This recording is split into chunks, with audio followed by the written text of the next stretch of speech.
프리즈 서울이 올해도 열립니다. 요즘 광고가 많이 보이더군요. 프리즈 서울에 관하여 아트택틱 팟캐스트에서 서울 아트 프렌드 앤디 세인트 루이스와 대화를 나눴습니다. 한국 젊은 작가들의 글로벌 도약을 위해 현재 무엇이 필요한지 언급하는 내용들이 꽤 흥미로웠습니다. 제가 요즘 관심을 가지고 있는 주제이기도 합니다. 영어 팟캐스트여서 AI를 통해 7분 내외로 요약하였습니다. 렌즈, 다시 시작하려 합니다. AI 공부도 할 겸, 세상 돌아가는 거, 구경도 할 겸, 겸사겸사. 안녕하세요. 오늘 저희와 함께 파헤쳐볼 자료는요. 한국 미술 시장의 현재와 미래, 특히 서울이 어떻게 국제적인 허브로 떠오르고 있는지에 대한 이야기입니다. 네, 안녕하세요. 그리고 그 중심에 있는 프리즈 서울의 역할, 이 부분에 대한 심층 인터뷰 내용을 가지고 왔습니다. 여러분께서 주목하고 계신 이 자료들 속에서 가장 중요한 통찰들을 뽑아내보려고 합니다. 네, 아주 시의적절한 주제인 것 같습니다. 바로 시작해볼까요? 좋습니다. 특히 2022년에 시작된 프리즈 서울이요. 이게 불과 3년 만에 어떻게 이렇게 주요 행사로 자리 잡았는지 그 배경하고 시장에 미치는 영향, 이걸 좀 자세히 들여다볼 필요가 있어 보입니다. 네, 정말 눈부신 성장이에요. 매년 9월 초가 되면 원래 키예프도 있고 광주나 부산 비엔날레도 열리고 그랬잖아요. 그렇죠. 근데 이제 세계적인 아트 페어인 프리즈 서울까지 딱 들어오면서 그야말로 서울 아트위크가 된 거죠.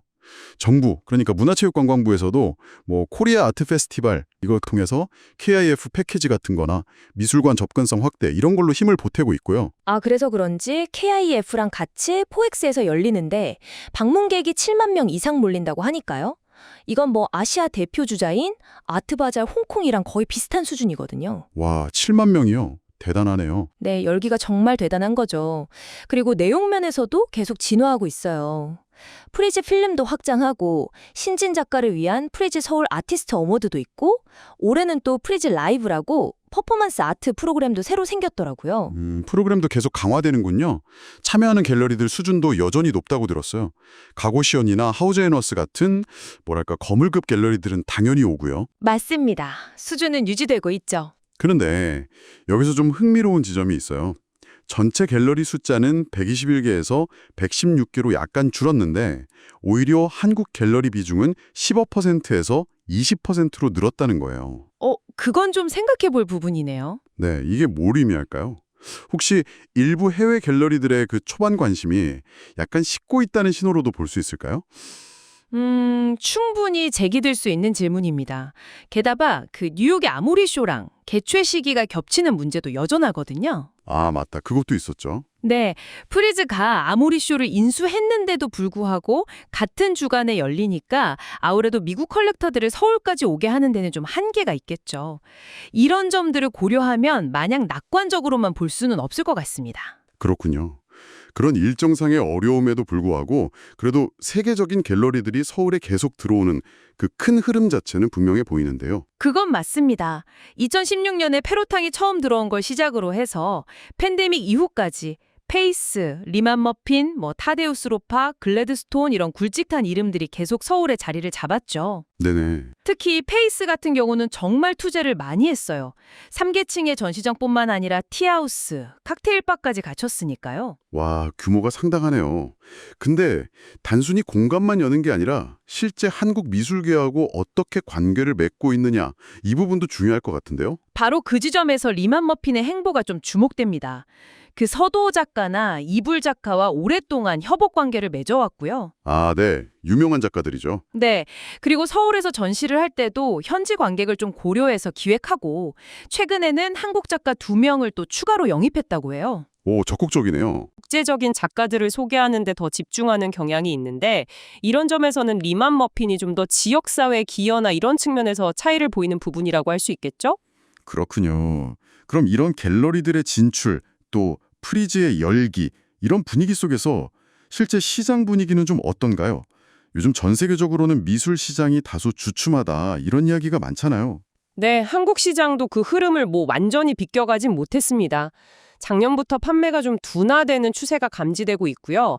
갤러리들도 예전처럼 아주 고가 작품을 내놓기보다는 가격대가 좀 더 합리적인 작품들 위주로 선보이면서 약간 신중하게 접근하는 모습이에요. 아, 신중한 접근요? 네, 올해 아트부산이나 아트온 같은 다른 페어들에서도 보면 젊은 작가들 작품에 대한 선호는 여전히 높았지만 예전처럼 투자 목적으로 막 구매하는 그런 경향은 좀 줄어든 것 같더라고요. 그렇군요. 바로 이 지점에서 오늘 자료 제공자의 신간 Future Present Contemporary Korean Art 이 책이 던지는 질문이 참 흥미로워요. 밀레니얼 세대의 한국 작가 25명을 조명한 책인데요. 아, 네, 그 책이요. 네, 서울시장은 이렇게 뜨거운데 정작 한국의 젊은 작가들에 대한 국제적인 관심은 그 속도를 못 따라가고 있다. 이 지적이거든요. 듣고 보니 정말 좀 역설적인 상황 같기도 하고요. 정확한 지적입니다. 사실 우리가 흔히 아는 70년대 단색화 세대라던가 그 이후에 국제적으로 명성을 얻은 김수자, 이우환, 서도호, 이불, 양혜규 작가님들 있잖아요. 네, 다들 대단하신 분들이죠. 네, 이분들과 비교하면 지금의 젊은 세대 작가들 중에서는 물론 몇몇 분들은 주목받고 있지만 전반적으로는 아직 해외 인지도가 좀 부족한 게 현실이긴 합니다. 강석영, 김하영 작가 정도를 제외하면요. 그 원인이 뭘까요? 여러 가지가 지적되던데요. 여전한 언어 장벽 문제 같은 거요.